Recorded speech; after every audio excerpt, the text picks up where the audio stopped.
Bonjour et bienvenue à notre revue hebdomadaire. La semaine dernière, les investisseurs se sont concentrés sur le rapport sur l'emploi afin de mesurer si la dynamique économique actuelle peut être maintenue au second semestre. Après 2 mois consécutifs décevants en matière d'emploi, les gains de vendredi ont surpris à la hausse. L'économie américaine a créé 850 000 emplois contre 700 000 attendus. Et malgré une hausse du chômage à 5,9%, le taux d'activité est resté stable. Le rapport était suffisamment solide pour inspirer confiance à la reprise sans avoir d'impact sur les perspectives de la Fed.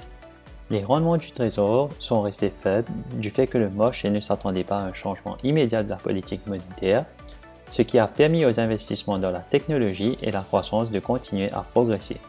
Bien qu'il puisse y avoir un risque de hausse des taux à long terme, l'amélioration des fondamentaux pourrait l'emporter sur les réactions de la politique monétaire, maintenant un environnement robuste pour les marchés qui passent de la reprise à l'expansion. Du côté européen, les données manufacturières étaient encourageantes et l'Europe continue de montrer des signes qu'elle sort de la deuxième vague de confinement.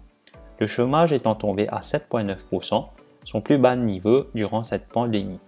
Jusqu'à présent, le rebond mondial progresse, mais pas de manière synchronisée, car la Chine et les États-Unis, qui ont commencé leur activité plus tôt, ont signalé un ralentissement de leurs chiffres manufacturiers.